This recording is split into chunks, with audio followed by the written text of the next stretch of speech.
Om Swastiastu. Before we begin, I would like to briefly introduce myself. My name is Lia Solpiana with SIN 241-303-1020, and I am here to biochemistry. Number 1, mitochondrial uncoupler.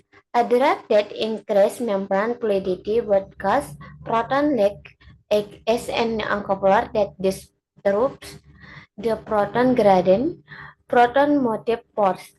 As a result, the electron transport chain continues to function, but ATP is not produced and energy is released as heat. Mechanism mechanism lipophilic compound capture H plus positive outside A minus positif H positif menjadi HA diffuses across the membrane and release H plus H positive in the matrix. HA bereaksi menjadi amin plus H plus causing continuous proton leak. Next, number 2, metabolisme asetat. Rekayasa sel untuk menggunakan asetat dilakukan dengan meningkatkan enzim asetil CoA sintetis sehingga asetat diubah menjadi asetil CoA yang masuk ke siklus Krebs dan menghasilkan ATP. Mekanismenya itu dari asetat plus CoA plus ATP menjadi asetil CoA menjadi siklus Krebs lalu menjadi NADH atau FADH2 terus menjadi rantai transfer elektron dan yang terakhir yaitu kembali menjadi ATP. Risiko meliputi asidosis dan akumulasi asetil CoA. Next, defisiensi G6PD.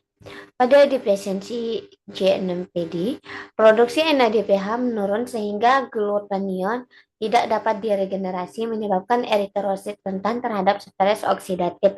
Mekanismenya itu dari glukosa 6 fosfat menjadi G6PD menjadi NADPH menjadi GSSG menjadi GSH menjadi netralisi ROS tanpa NADPH terjadi hemolisis. Next, efek Warburg.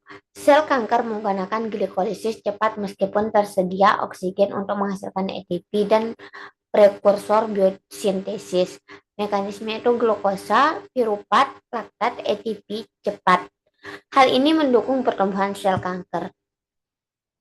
Next, gluconeogenesis. Penghambatan gluconeogenesis dapat menyebabkan hipoglikemia karena produksi glukosa terganggu. Mekanismenya itu dari piruvat menjadi oksaloasetat menjadi fosfoenol piruvat menjadi glukosa. Jika jalur ini terhambat, kadar gula glukosa darah menurun drastis. Next, siklus Krebs.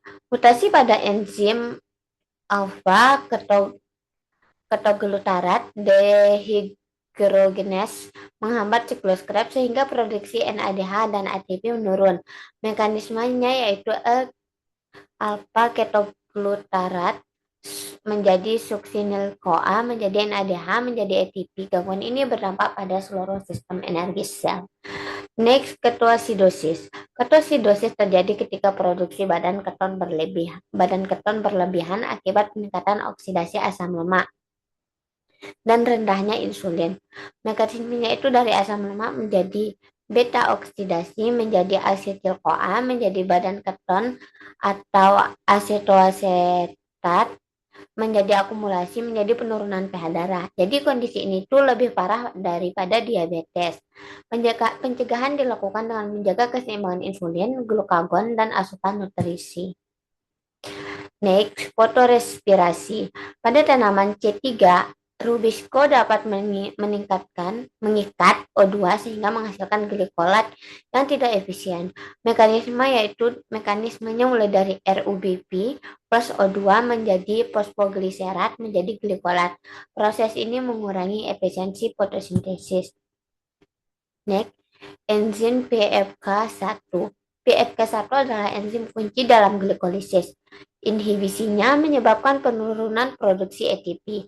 Mekanismenya itu fruktosa 6-fosfat menjadi PFK1 menjadi fruktosa 1,6 bifosfat menjadi ATP. Hambatan enzim ini berdampak sistemik. Next, terapi mitokondria. Terapi penyakit mitokondria dapat dilakukan melalui terapi gen atau transfer mitokondria untuk meningkatkan produksi ATP. Mekanismenya itu menjadi peningkatan ekspresi gen, peningkatan fungsi rantai transfer elektron, ATP meningkat. Thank you. Itu saja dari saya. Saya tutup dengan Param Santi. Om Santi Santi Santi Om. Terima kasih.